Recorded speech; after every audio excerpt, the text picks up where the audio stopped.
좋은 아침입니다. 하나님과 말씀과 오늘 다시 시작. 안녕하세요, 김배강 목사입니다. 오늘 함께 묵상할 말씀은 신명기 14장입니다. 중심 구절은 신명기 14장 1에서 2절입니다. 너희는 너희 하나님 여호와의 자녀이니 죽은 자를 위하여 자기 몸을 베지 말며 눈썹 사이 이마 위에 털을 밀지 말라. 너는 내 하나님 여호와의 성민이라. 여호와께서 지상 만민 중에서 너를 택하여 자기 기업의 백성으로 삼으셨느니라. 아멘. 사람의 생활 방식은 그의 정체성으로부터 나옵니다. 예를 들어 운동선수는 먹는 것에서부터 기초 체력을 늘리는 일, 자신의 종목에 대한 기량 향상을 위한 연습 등으로 그들의 모든 생활 방식은 운동선수라는 정체성에 맞춰져 있습니다. 이제 곧 수능이죠. 수험생들은 수능이 다가오면 잠자는 시간, 해당 과목을 공부하는 시간, 이 모든 것들을 수능 시험 당일에 최고의 컨디션을 낼 수 있는 생활 방식으로 맞춰갑니다. 이스라엘 백성들이 참 하나님의 백성이 되는 것도 마찬가지입니다. 약속의 땅 가나안에 산다고 해서 이스라엘이 모두 하나님의 백성이 되는 것은 아닙니다. 이스라엘이 진정한 하나님의 백성으로 살아가기 위해서는 이방 백성들과의 구별된 신앙과 삶을 살아야 했습니다. 우리는 12에서 13장에서 이스라엘의 신앙, 즉 이스라엘이 하나님만을 섬기는 예배자로서 살아가기 위한 규례와 법도를 나누었습니다.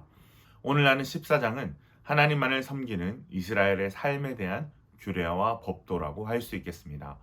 하나님께서는 이스라엘 백성이 살아가야 할 삶의 방식을 말씀하시면서 먼저 이스라엘의 정체성을 분명하게 말씀하십니다. 이스라엘의 정체성이 무엇입니까? 1절에 보면 너희는 너희 하나님 여호와의 자녀니, 하나님은 이스라엘이 하나님 여호와의 자녀라는 사실을 분명하게 밝히셨습니다. 그리고 2절에서는 하나님의 성민이요 기업의 백성이라고 말씀하십니다. 그렇게 이후에 나오는 내용들은 이스라엘 백성들이 하나님 아버지의 자녀, 하나님의 성민이요 기업이라는 정체성을 갖고 어떻게 구별된 삶을 살아가야 하는지에 대한 구체적인 내용이라고 할 수 있겠습니다. 첫 번째로 금지된 애도 방법에 대한 것을 기록하고 있습니다. 1절에 보면 죽은 자를 위한 가나안의 문화가 나오는데요. 죽은 자를 위하여 자신의 몸의 일부를 잘라내는 것 또는 이마 위쪽에 털을 미는 것은 당시 가나안의 문화이자 종교 행위였습니다. 이스라엘은 하나님의 자녀들이기에 이방 종교의 관습을 따라 죽은 자를 애도하지 말아야 합니다. 두 번째는 이스라엘이 먹을 수 없는 음식에 관한 것입니다. 하나님께서는 정한 짐승과 부정한 짐승에 관한 규례를 통하여 이스라엘 백성이 먹는 것에서도 거룩하기를 원하셨습니다. 이 규례는 오랫동안 유대인들 사이에서 지켜져 왔지만 사도행전 10장의 베드로의 환상을 통해 구약의 음식법이 더 이상 효력이 없음을 선언하십니다.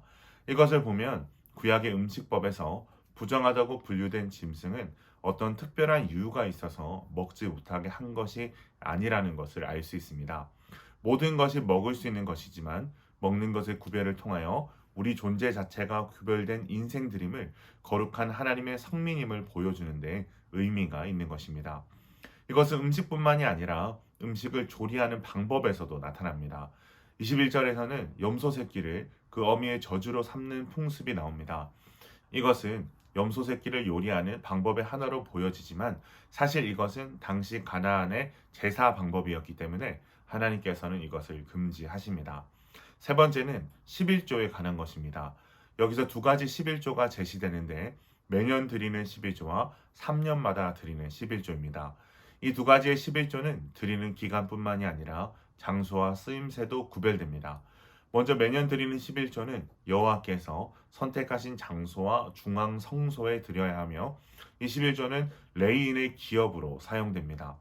3년마다 드리는 11조는 중앙 성소가 아닌 예배자가 사는 성읍 안에 두어야 합니다.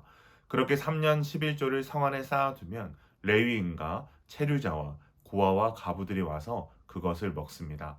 하나님께서는 3년 11조를 통해 가난한 자, 소외된 자들을 돌보게 하심으로써 하나님 사랑, 이웃 사랑의 정신을 실천하게 하십니다. 사랑하는 기쁨 가정 여러분, 이스라엘 백성이 가나안 땅에서 살아가면서 그 땅의 원주민과 모든 삶의 방식이 거룩하게 구별되어야 했던 이유는 무엇일까요? 바로 하나님의 자녀라는 거룩한 정체성 때문이었습니다. 우리가 언제 어디를 살아가든 우리의 정체성은 하나님의 자녀입니다. 그렇다면 하나님의 자녀의 정체성을 가진 우리에게 요구되는 삶의 방식은 무엇입니까? 거룩입니다. 거룩은 구별됨입니다. 하나님의 자녀들은 하나님의 뜻을 따라 구별된 삶을 살아야 합니다. 세상 사람들이 추구하는 여러 문화 속에서 먹고 싶은 것을 먹지 못할 수도 있고 하고 싶은 것을 하지 못할 수도 있습니다. 그러나 그것이 하나님의 뜻이라면 하나님의 자녀된 우리는 기꺼이 그러한 삶의 방식을 따를 수 있어야 합니다. 왜냐하면 우리는 거룩한 하나님의 자녀요, 성민이요, 하나님의 기업이기 때문입니다. 우리가 어떤 정체성으로 살아가는가가 우리의 삶의 방식을 결정합니다. 반대로 말하면 우리의 삶의 방식은 우리가 누구인지를 말해주는 중요한 증거가 됩니다. 사랑하는 성도 여러분, 나의 삶의 방식이 증거해주고 있는 나는 누구입니까? 이 아침 분주한 삶을 잠시 멈추고 이 엄중한 질문 앞에 우리 모두가 설 수 있기를 원합니다. 하나님께서 말씀하십니다. 너희는 너희 하나님 여호와의 자녀이니. 이 아침 말씀을 통해 우리의 정체성을 일깨우시는 하나님의 음성을 듣고 거룩에 대한 열망에 다시 불이 붙을 수 있기를 원합니다. 더 나아가 하나님 사랑과 이웃 사랑의 삶으로 어두운 세상의 빛이요 맛을 잃은 이 땅의 소금으로 하나님의 기업이 되시는 기쁜 가족들 되시길 주님의 이름으로 축원합니다.